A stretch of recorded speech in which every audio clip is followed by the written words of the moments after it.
నమస్తే and welcome to Hit TV. నిబంధనలకు విరుద్ధంగా అత్యంత రహస్యంగా రిషికొండపై రాజభవనాన్ని తలపించే నిర్మాణాన్ని చేపట్టారని మాజీ మంత్రి గంటా శ్రీనివాసరావు ఆరోపించారు. మీడియాతో కలిసి రిషికొండపై నిర్మించిన భవనాన్ని సందర్శించారు. ఈ నేపథ్యంలో ఆయన మాట్లాడుతూ మాజీ ముఖ్యమంత్రి వైఎస్ జగన్మోహన్ రెడ్డిపై సంచలన వ్యాఖ్యలు చేశారు.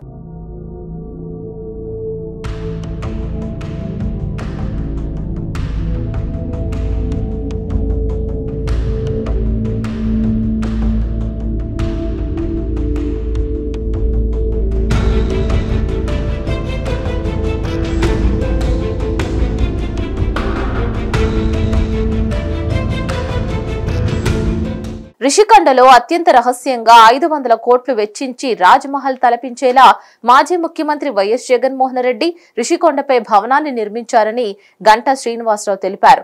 సైటు మొత్తం విస్తీర్ణం 61 ఎకరాలు కాగా అందులో 9.8 ఎకరాల్లో భవనాన్ని నిర్మించారని గంటా అన్నారు. కాగా ఈ భవనంలో మొత్తం 7 బ్లాకులు ఉంటాయని ఒక్కో బ్లాక్ కి ఒక్కో పేరే పెట్టారని గంటా పేర్కొన్నారు. పూర్వీకుల కాలంలో సద్దాం హుస్సేన్ వంటి వాళ్లు నిర్మించుకున్న భవనాల తరహాలో మాజీ సీఎం జగన్ ఈ భవనాన్ని నిర్మించారని గంటా తెలిపారు. రివ్యూలు సమీక్షలు నిర్వహించేందుకు అనుగుణంగా ఈ భవన నిర్మాణం ఉందని తెలిపారు. ఒక్కో హాల్ ను అత్యంత విశాలంగా నిర్మించారని దీనితో ఈ భవనాన్ని హోటల్ గా మార్చే అవకాశం సైతం లేకుండా చేశారని మండిపడ్డారు. అలానే అత్యంత రహస్యంగా ఈ భవన నిర్మాణం ఎందుకు చేశారు అని ప్రశ్నించారు.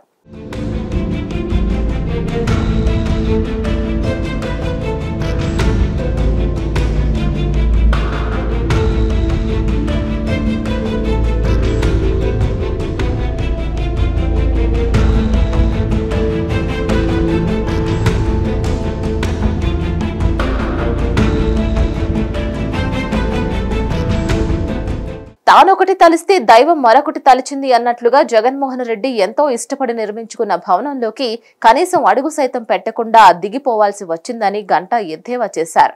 2019 ఎన్నికల్లో భారీ మెజార్టీతో అధికారంలోకి వచ్చిన వైఎస్ జగన్మోహన్ రెడ్డి ప్రజల తీర్పును ఎగతాళి చేస్తూ పాలన సాగించడం వల్లే 2024 ఎన్నికల్లో ఘోరమైన ఓటమిని చవి చూడాల్సి వచ్చిందని, చివరికి కలలు సౌత్యంలోకి అడుగు పెట్టకుండానే వెళ్లిపోవాల్సి వచ్చిందని విమర్శించారు.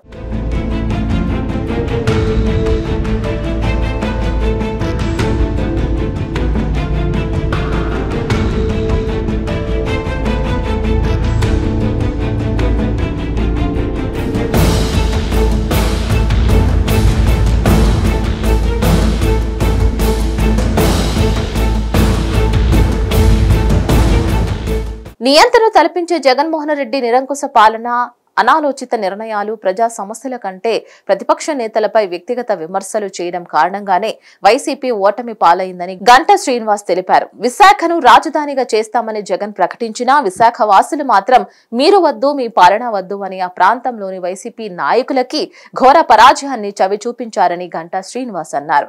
ఇంత ఘోర పరాజయాన్ని చవి చూసినప్పటికీ జగన్ లో ఇంకా మార్పు రాలేదని, అందుకే ఓటమికి గల కారణాలపై సమీక్ష జరపకుండా ప్రజలపై నిందలు వేసేలా మాట్లాడుతున్నారని మంత్రి మండిపడ్డారు.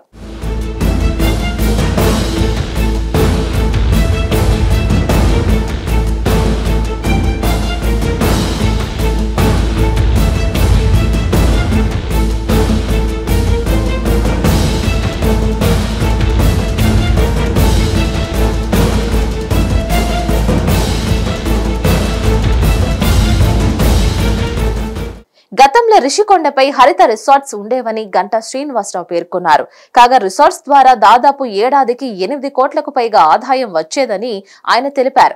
అయితే గత ప్రభుత్వ హయాంలో మాజీ ముఖ్యమంత్రి వైఎస్ జగన్మోహన్ రెడ్డి రిషికొండపై ఉన్న హరిత రిసార్ట్ ను కూలదోసి కొండపై ఉన్న పచ్చదనాన్ని నాశనం చేసి అసత్యాలతో నిబంధనలకు విరుద్ధంగా ఈ భవనాన్ని నిర్మించారని గంటా ఆగ్రహం వ్యక్తం చేశారు.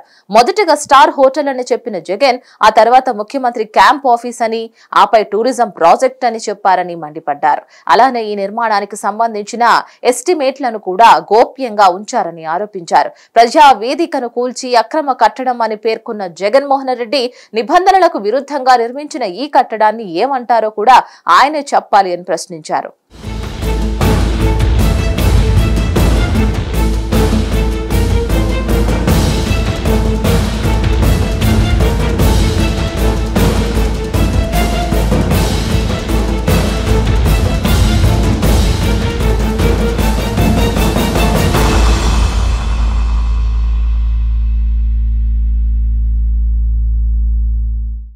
మూర్ఖుడు రాజు కన్నా బలవంతుడని, అటువంటి మూర్ఖుడు రాజు అయితే ఎలా ఉంటుందో జగన్మోహన్ రెడ్డి పాలన చూస్తే అర్థం అవుతుందని గంటా శ్రీనివాసరావు ఎద్దేవా చేశారు.